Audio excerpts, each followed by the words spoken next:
Hi guys, James at RampantLionReviews again for you today with another beer review. For this one, we are going to head down to Germany once again for the first time in what feels like a good little while. So we're going to return to a brewery that has featured on the channel once before. The last beer that I tried from these guys was very nice, and it seems that this brewery just like to brew lots and lots of different traditional German beers. Now, the one that we're going to have a look at today is a style that I haven't reviewed all that often on the channel. It is a style that I really quite enjoy actually, but the main reason I haven't reviewed all that many of them is that they are just a little bit hard to get a hold of, and there's not all that many examples of this particular style either. But I have noticed that in Sweden there's been a few of these ones floating about recently for some reason, but I'm not going to complain. I'm just going to try and review them all for you here on the channel. So yeah, this style as well, I should point out, is not native to where this brewery comes from either, so that should make the review a little bit more interesting as well. But yeah, needless to say, I'm very curious to see what this one's going to have in store for us.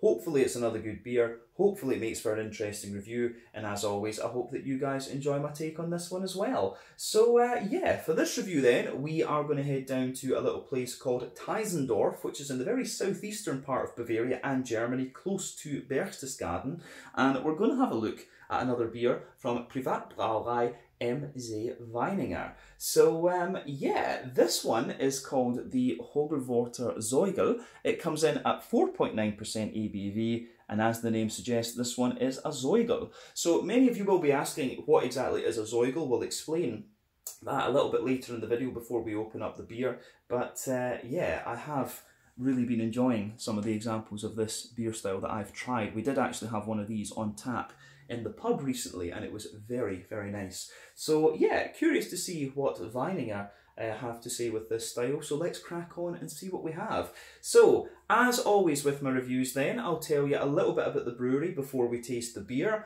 If you want to get straight to the tasting, just fast forward. All the usual links are in the video description below. That's the brewery website, the link to my other reviews that I've done from Privatbrauerei M.C. Wieninger, and we will hopefully add more to that list in the near future, but there's all the usual social media down there. If you want to see more reviews, do please consider subscribing to the channel, and you can of course check out the playlist of beers from different countries. You'll find this one in the German list, but the support you guys give the channel is massively appreciated. So do give me some beer recommendations and things as well. It's always interesting to hear what you guys would like to see reviewed. So anyway, on to my brewery notes then to tell you a bit about Wieninger. So Privatbrauerei Wieninger, as I've mentioned to you, are based in Teisendorf in southeastern Bavaria, which is, and it's actually just to the northwest of Berchtesgaden and very close to Salzburg over the border in Austria. But documents apparently mention a brewery in Teisendorf around the year 1600. So this company does have quite a long history, but apparently the brewery was taken into the Archbishopdom of Salzburg in 1666 owing to disputes between them and the owners, and that's around the time of the Reformation, if memory serves me correctly, so that could be the explanation for that. But in 1813, following the secularization after Napoleon's time, the brewery was bought by Philipp Wieninger from Trautmannsdorf, and later his son Max Christian took over the brewery, and the official name can be traced back to him, so Max Christian M.C. Wieninger. There you go. But the company has since passed through 7 generations of his family, and over the generations it's become, the Wieninger family has become somewhat of a brewing dynasty, and they've got various breweries and restaurants in places such as Vilshofen, Dachau, Fürstenzell, Pilchting, and also Munich as well. So the Wieninger family are quite well known within the brewing circles in Germany. But today the company is managed by Christian Wieninger and Andreas Brugmann. The current brewmaster is Bernhard Löw, and they produce around 100,000 hectolitres of beer per year, which is about 1 million litres. So, or would that be, no, that would be 10 million litres if memory serves me correctly. So yeah, these guys are actually a pretty big operation when you think about it. But as of September 2022, when I'm filming this review for you, these guys have produced 75 different kinds of beer, and as I mentioned to you, they do tend to focus on the different traditional styles of German beer. So yeah, that is all I can really tell you about Privatbrauerei M.C. Wieninger. There wasn't all that much information available about them on the internet when I did the notes for the last Wieninger video that we did, But yeah, hopefully that satisfies you guys. But if you want to learn more, you can of course check out the brewery website, check out their social media, and you can check out the Untappd page to learn a little bit more about all the different beers that these guys have done. You can check out the other review I did from this brewery as well. But yeah, let's get on and actually have a little look at this beer itself then. So yeah, as you can see on the label there is the Höglwörther Zoigl. You can see M.C. Wieninger on the top. That is also on the bottle cap as well. I should point that out. I'm not sure how well the light is going to focus on that, but there you go. That's it. But yeah, this one is a half-litre bottle, of course. It also has the geographical protection thing on it from the European Union for Bayerische Bier. But yeah, many of you might be wondering what exactly a Zoigl beer is. So a Zoigl is it is a lager beer, actually. When it comes to the flavour profile, the way I would describe them to make them more kind of accessible would be, it's a little bit like a more kind of malty Keller beer, if that makes sense. A little bit more of a biscuity and brown sugary Keller beer. But the Zoigl beer originates from the Oberpfalz region, which is to the east of Franconia in the northern part of Bavaria. There are 5 towns that are quite famous for this style, actually, and we are going to review some Zoigls from those towns in a few videos time, so keep your eyes peeled for those. But yeah, there are 5 towns in the Oberpfalz region between Franconia and the Czech border, and it's really interesting when you read about the brewing process of this this particular style of beer. Like in a couple of the villages, the breweries are commune breweries, but in the other ones they are owned by the individual brewers themselves, and they've got the special brewing star and things that kind of moves around the different houses when one of the brewers has their particular Zoigl beer ready. But every brewer has their own recipe for the Zoigl, so yeah, it's quite an interesting phenomenon actually to try these Zoigl beers. But like I say, for me, the flavour profile is a little bit like a more kind of malty Keller beer type thing, actually. So yeah, they are very nice beers. But yeah, we won't say too much about the Zoigl just now. We'll get into that a little bit more when we actually review some from the region itself. But yeah, as you can see, half-litre bottle, this one, I think I paid about 30 Swedish kronor for this, so that's about €3, £2.75 sterling, maybe about maybe about $3.50 American, something like that. But like we said, this one comes in at 4.9% ABV, and it is a Zoigl lager beer. So let's get this guy out and we'll get on with the tasting. One of the things I should probably point out to explain it, the Zoigl beer, it's quite interesting because I believe the wort from these beers is cooled down naturally rather than using, the water pipes and stuff like that you would normally use. So they do let it cool naturally, and it sits in openly and ferments openly in a special type of Keller for a couple of days as well. I think they can say about a week or 10 days, something like that, before they put it into the kind of usual fermentation tank. So that is worth bearing in mind with this style too. But yeah, there we are. So I will point out also that I am using a tulip glass for this one. You could drink this beer out of a sort of regular stein. I actually don't have one of those at the moment. I need to get hold of one. But yeah, personally, I think the tulip glass is the best all-rounder. Germans get very sensitive about the glassware from which they drink their beers. But for me personally, I like using the tulip glass. It's because it's the best all-rounder for lots of different styles. So it works for this style. It definitely does. But yeah, anyway, as you can see, this one has poured a lovely kind of bright orange amber colour. Before the head disappears though, I would say that this one poured with about a half finger of a frothy, I would say kind of cream coloured head. There are 1 or 2 big bubbles sticking toward the side of the glass, a few little ones going up toward the bottom of the head there, but yeah, that's it. But yeah, colour wise, this one actually looks a lot like some of these kind of West Coast double IPAs that we've seen in recent times. But yeah, also a little bit like a kind of Märzen. So remember, the colour of your beer depends on 1, the type of malts that you use. This goes a long way to determining your EBC rating. 2, the length of your wort boil is also going to play a role, because the longer you boil the wort, the more the sugars caramelise, and thus you get a darker colour of beer. Any barrel aging that you do or any adjuncts that you put in will affect that too. But for the most part, when it comes to these traditional German lager beers, you are not going to have to care about those last 2 variables that we mentioned there. It is about the type of malts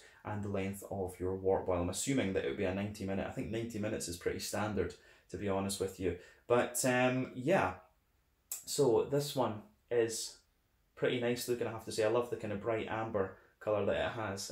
Very, very rich. So yeah, one or two little bits of sediment particle floating around in there, and you can see there's a bit of condensation coming around the edge of the glass, but it's pretty clear, this one. So yeah, it certainly looks the part, and the other Zoigls that I've seen have been kind of around this colour as well. So like I say, in my experience, this beer is a more kind of malty lager. And remember, the definition of a lager beer is one that undergoes cold temperature fermentation using a bottom fermenting yeast, usually between about 8 and 12 degrees Celsius, if memory serves me correctly.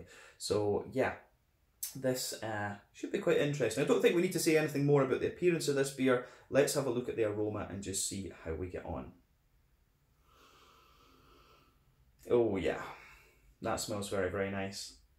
So I'm going to say straight away, it's got a lovely mix of kind of breadiness and brown sugar to it. You've got a good little bit of fresh kind of, you know, German noble hop to it. You know, it's going to have some Hallertau hops in there, of course. You know, the German hops for me, the signature of the Hallertau and the Tettnanger hops that you get in Germany is just the kind of brightness of them. So you're getting some of that out of the beer. There's a little bit of fruity character in there, but yeah, it's a lovely, big, bready, slightly brown sugary lager beer, this one. That's the first impression. It smells very, very nice, this one. There's just something about the smell of these German beers that I just love. Maybe it's a bit of nostalgia from my time in Heidelberg or whatever, but yeah, I love these German beers. Yeah, this is very, very nice. So on the nose then, let's break this down and describe it for you a wee bit more in depth. Backbone of the beer is absolutely a little bit of a kind of fresh kind of, more kind of wholemeally brown bread crust. You definitely get a little bit of that graininess in the backbone of the beer there. But on top of that, there is some kind of sweet brown bread. It's almost got a little bit of that German rye bread sweetness to it, actually. So there's a good little bit of that in this one. There's definitely an element of white bread in there as well. One or two little woody elements to the aroma as well. There is a little bit of woodiness and things just sitting in the base of the beer. But then, yeah, as I say, a bit of bread crust, a bit of kind of rye bready sort of character, some white bread, then a little bit of woodiness, and on top of that you've got some of the kind of nice brown sugary elements. Yeah, there is a little bit of a kind of, I hesitate to say straight up caramel in this one. There is a little bit of a slightly toasty brown sugar for sure. There's a little bit of a kind of McVitie's digestive biscuity sort of thing. But yeah, as I say, I really think the way, and if someone's watching from Germany, from the Oberpfalz region that knows the Zoigls quite well, for me, when I compare these, everyone's of course got a different point of reference. But for me, when I think about my experience of Zoigl beer so far, I would describe the flavour profile as being like a more malty version of some of the Keller beers that I've had before. And this one really smells like that. I have had a Zoigl from Genstaller, which was lovely. Genstaller are quite a well-respected brewery. I believe they're based just outside of Bamberg, if I remember rightly. But they brew everything. They brew pretty much every style from across the spectrum of traditional German beer. But yeah, this one, there's a little bit of that more toasty brown sugar in there. A little bit of kind of McVitie's digestive biscuit, as I've said. But yeah, this is it's got a really nice malty backbone, this beer. Absolutely. And of course it does smell typically German, which I enjoy. I love my traditional German beers. I think, you know, we can say there's maybe a little touch of a more kind of airy, bready note at the back of the nose, and of course there's a bit of crackeriness in there, and that's the yeast. But yeah, it goes together really, really nicely, this one, from that perspective. Yeah, on the hoppy side of things then, back corners, the sort of back of the nose, you're getting a little bit of earthiness in there. There is a little bit of herbal character to this one, to this beer for sure. But for me, the green component really, it's kind of balanced between that sort of earthy herbal sort of thing and a more kind of bright grassiness. On the fruity side of the beer, there's maybe a little bit of like a sultana, you know, a dried white green grapey sort of thing. Yeah, it's kind of like sultanas, to be honest with you. A little bit of an oily pear, I would say. Yeah, more kind of, yeah, an oily pear and a sort of sultana type note to this. Maybe a very little hint of like a datey kind of note or something like that.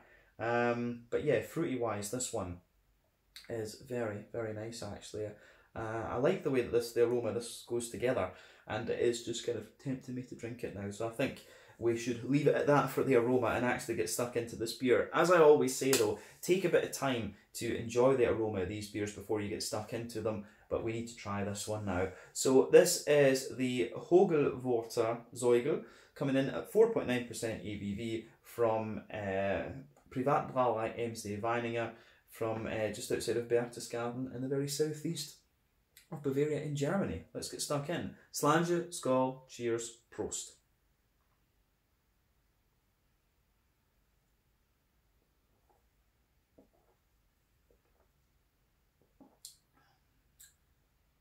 Yeah,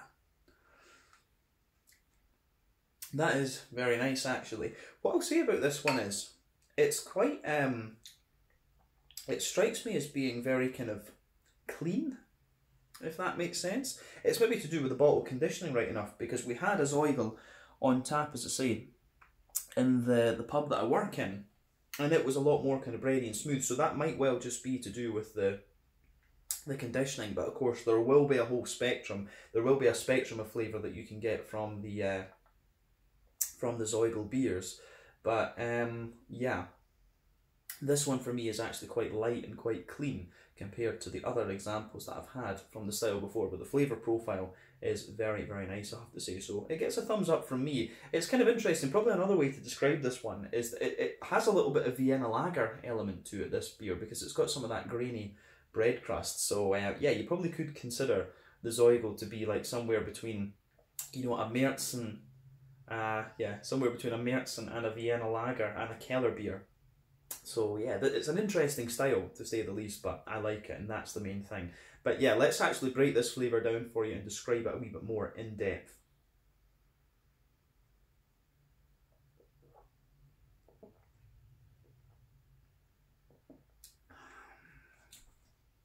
So, yeah, middle of your palate then, you can feel, it's interesting this, because it's actually, the more that you drink of it, the kind of smoother it gets in a way. It doesn't feel quite as clean now as it did on the first sip, but I think when you take it in, the beer feels clean, but then it smoothens out and shows you more of that kind of malty, yeasty side, if you like.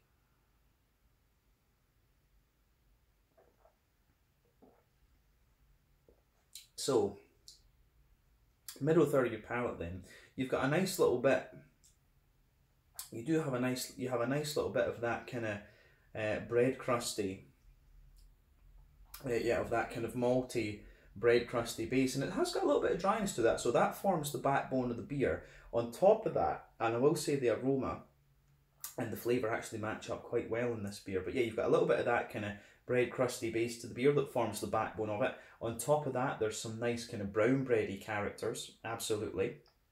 I wouldn't go as far as saying rye bread. I would more say that it's a little bit of a kind of wholemeal brown bread that you get out of this one. So the aroma of the bread was a little bit sweeter than that. But then yeah, on top of that you get this lovely, smooth, and actually quite dense white bready character. Maybe toward the front of that middle third of your palate, there's a little bit of a kind of woody note to the beer in the base there. And there's one or two little crackery elements as well.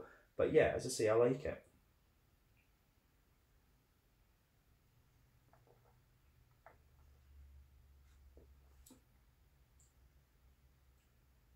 So yeah, lovely kind of big white bready notes to this one. In the dead centre of your palate, if we talk on top of the white bready layer, that's where you get some of the brown sugary notes there. So yeah, I like how that goes together. So yeah, a little bit of kind of McVitie's digestive biscuity sort of thing there. So that's the base layer of it. So if you start in the dead centre of your palate with this one, you can feel there is a wee bit of a kind of almost straight up caramel, and it's actually a slightly leathery caramel. But as you move further out from that, you start to get little elements of like, you know, Werther's Original, or Germany as they call it, Werther's. So you've got a little bit of that kind of butterscotchy, butter candy kind of thing, and as you move out toward the edge of the palate in that middle third of your tongue, like I say, you start to get the more kind of McVitie's digestive biscuity notes out of the beer. So yeah, I like that for sure.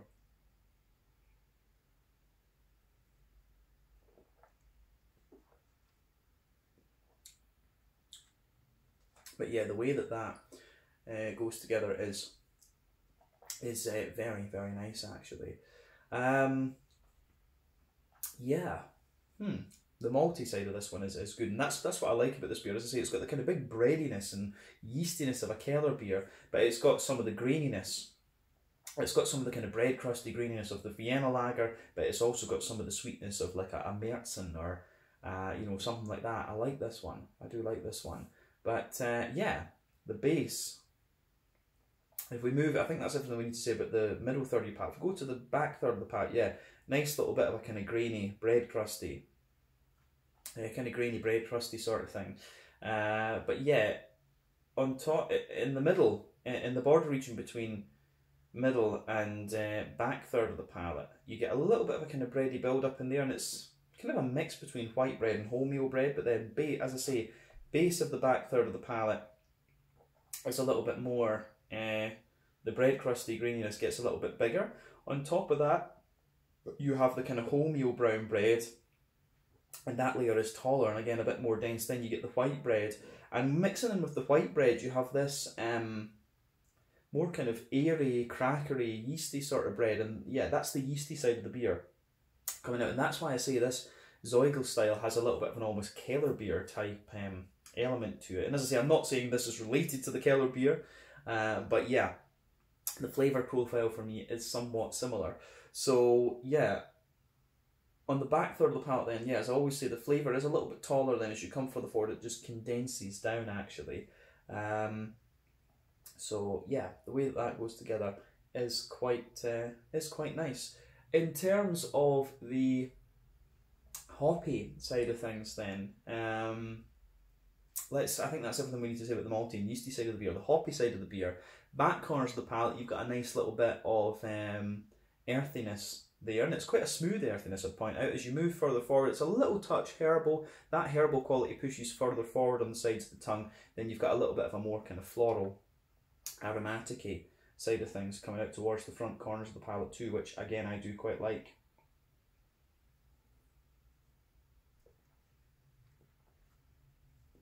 So yeah, nice little bit of floral character there, but round the front curve of the palate, it's got a more kind of wet grassiness to it. And I would say the hops in this beer, generally speaking, the green component around the edge of your palate is actually quite wet, I would say.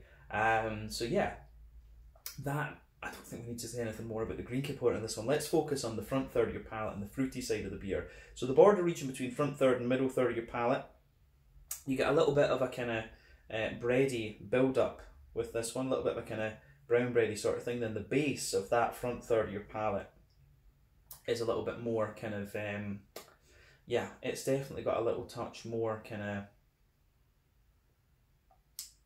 sweetness to the brown bread actually. So yeah, you've got a little bit of a sweeter brown bread there. Then on top of that, you get that nice oily bubble where the juicy fruity esters roll their way out of the beer.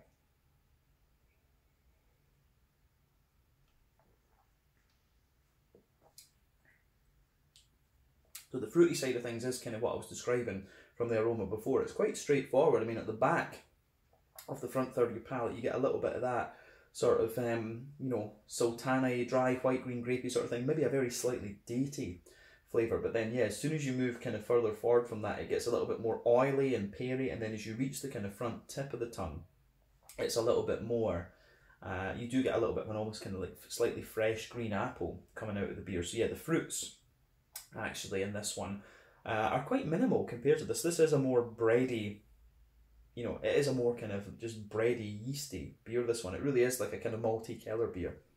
But I like this. It's a very nice style just to, you know, sit and drink. Like after we do our shift in the pub, I usually get one of the beer steins and I'll choose one of the lagers and have that on tap. Actually, I've been really enjoying my lagers again in recent times. But yeah, the Zoigl, I think, is a style that we do need to try and explore a little bit more actually. Maybe I need to go back to Germany and go travel a little bit through Franconia and go to Oberpfalz as well and visit some of these towns.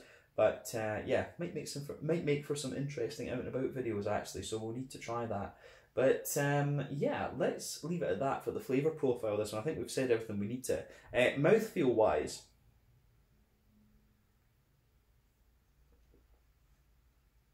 Yeah, for me, this is top end of light bodied, bottom end of mid bodied. The carbonation is very, very smooth in this one.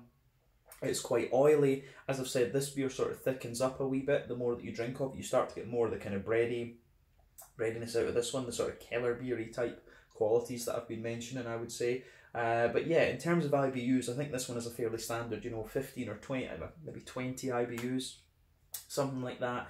The malt base, as we said, has a lovely kind of breadiness to it. There's a little bit of dryness underneath and a wee bit of sweetness on top of that, but it's the kind of thick, bready character with this one that stands out. The fruity side of this beer is nice and kind of oily as well. It gives you this kind of dry, fruity quality. But overall, this is a really nicely done beer. Very, very easy to drink. This one, like I said to you, is not from the Oberpfalz region in the kind of very northeast of Bavaria.